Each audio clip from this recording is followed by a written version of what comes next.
नमस्कार, स्वागत है आपका टीवी स्टडी पॉइंट जीके में। तो हम लोग मॉडर्न हिस्ट्री का जो सीरीज शुरू किए हुए हैं एनसीईआरटी पर जो आधारित है, एनसीईआरटी का सार है, महेश कुमार बर्नवाल की बुक है।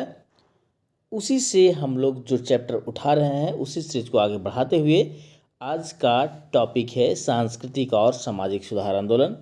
तो आइए इस प्रश्न की ओर चलते हैं। इससे आपको एक प्रश्न बिहार एसआई मेंस हो, बीपीएससी हो, यूपीपीसीएस हो या और कोई भी कम्पिटिटिव एग्जाम हो, एक प्रश्न आने की पूरी संभावना रहती है। तो आइए हम लोग चलते हैं प्रश्न की ओर। पहला प्रश्न है, ब्रह्म समाज के सिद्धांत किस पर आधारित है? राइट आंसर हो जाएगा अद्वैतवाद। ब्रह्म समाज की स्थापना की बात करें तो 20 अगस्त 1828 ईस्वी में राजा राम मोहन राय जी के द्वारा किया गया। कहाँ पर? तो कलकत्ता में। इसे हिंदू धर्म का प्रथम सुधारवादी आंदोलन माना जाता है। ब्रह्म समाज का स्वरूप भारतीय था और इसे अद्वैतवादी हिंदुओं की संस्था कहा जाता है। राजा राम मोहन राय एकेश्वरवाद थे, मतलब एक ईश्वर में विश्वास करते थे तथा उन्होंने मूर्ति पूजा और अवतारवाद का विरोध किया था।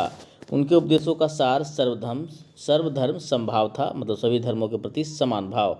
चलिए चलते हैं नेक्स्ट प्रश्न की ओर। नेक्स्ट प्रश्न है कि निम्न महापुरुषों में कौन भारतीय राष्ट्रवाद का जनक कहलाता है? राइट आंसर आपका हो जाएगा राजा राम मोहन राय। डिटेल देखते हैं। राजा राम मोहन राय को भारतीय पुनर्जागरण का पिता तथा भारतीय राष्ट्रवाद का जनक कहा जाता है।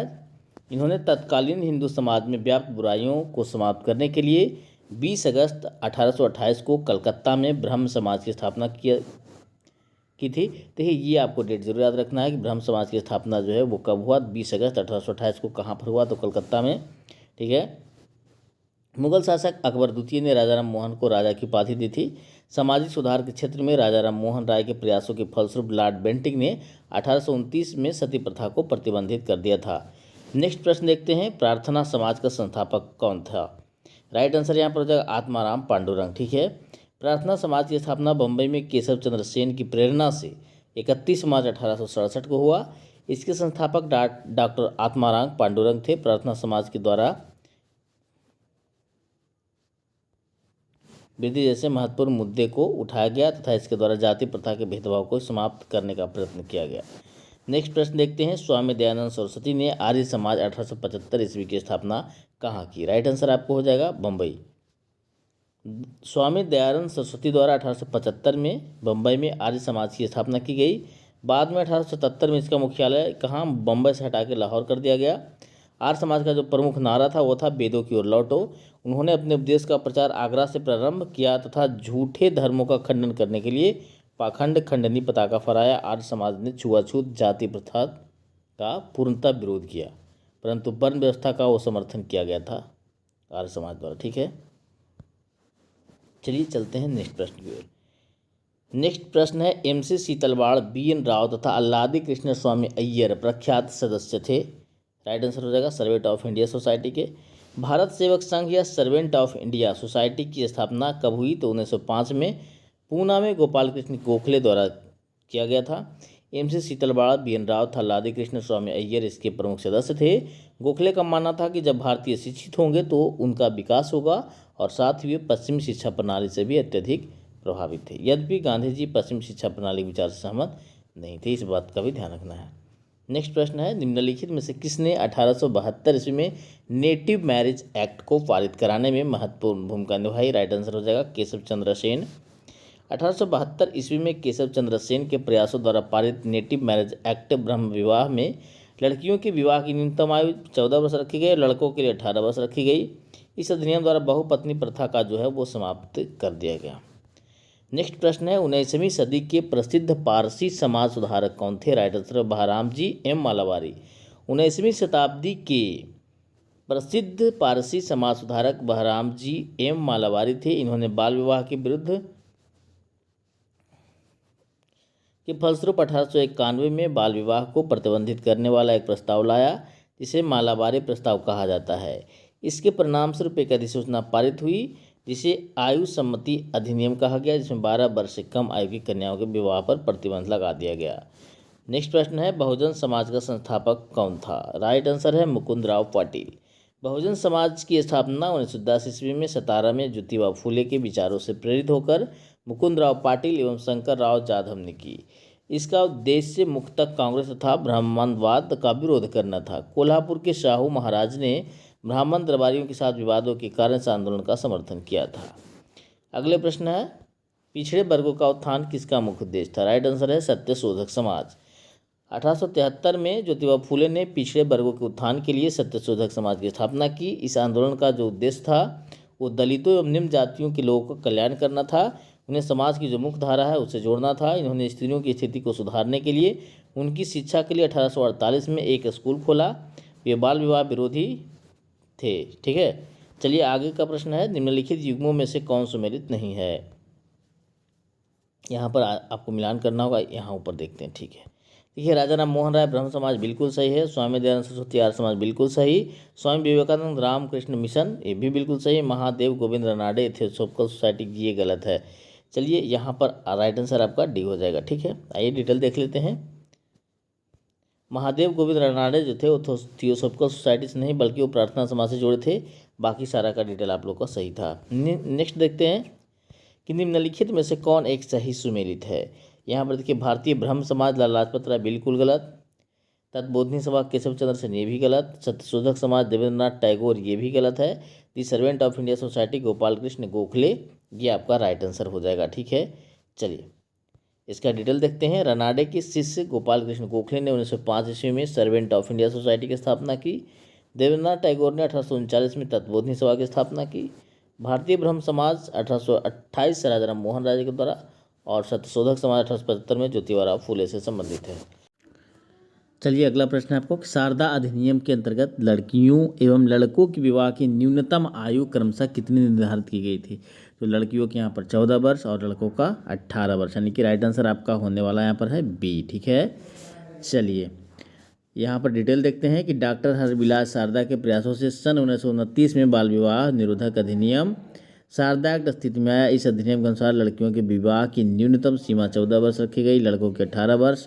1891 में ब्रिटिश सरकार ने एज ऑफ कंसेंट एक्ट पारित किया। इस अधिनियम के अनुसार 12 वर्ष से कम आयु की कन्याओं के विवाह पर प्रतिबंध लगा दिया गया।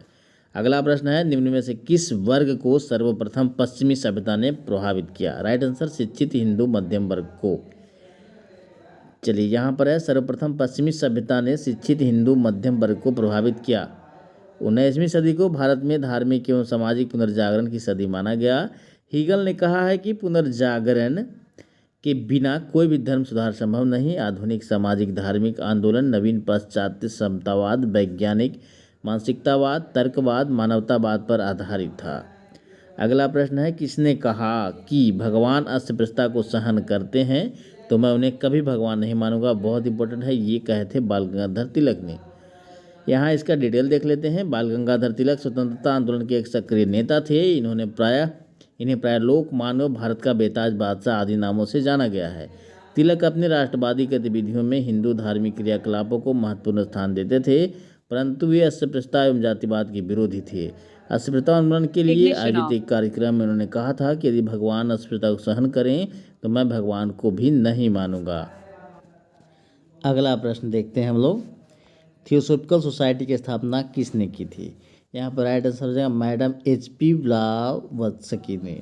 1875 ईस्वी को न्यूयॉर्क में एक रूसी महिला ब्लावत्स्की और अमेरिकी सैनिक अधिकारी कर्नल अलकॉट द्वारा थियोसॉफिकल सोसाइटी की स्थापना की गई। इसके संस्थापक भारत में जनवरी 1879 में पहुंचे और उन्होंने 1882 में मद्रास के समीप अडयार सोसाइटी का मुख्यालय स्थापित किया। अगला प्रश्न है, 19वीं शताब्दी के उत्तरार्ध में नव हिंदूवाद के सर्वश्रेष्ठ प्रतिनिधि कौन थे? राइट आंसर यहाँ पर होगा स्वामी विवेकानंद। नव हिंदूवाद के सर्वश्रेष्ठ प्रतिनिधि स्वामी विवेकानंद को माना गया है।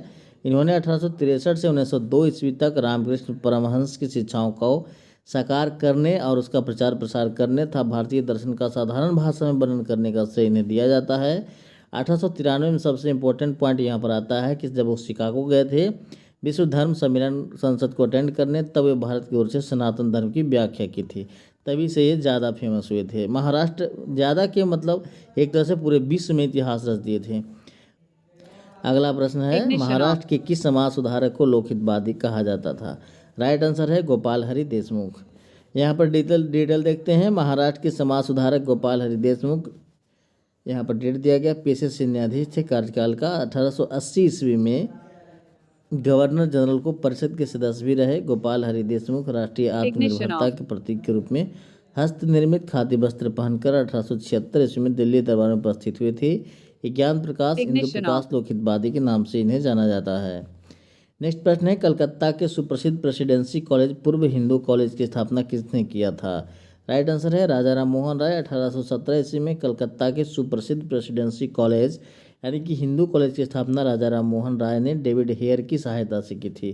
पाश्चात्य पद्धति मतलब पश्चिमी पद्धति, इंग्लैंड की बात हो रही है, ब्रिटेन की, उच्च शिक्षा देने वाला यह प्रथम कॉलेज था जो कि मानवतावाद, तर्कवाद, समतावाद पर आधारित था। 1854 ईस्वी में यह कॉलेज प्रेसिडेंसी महाविद्यालय बना।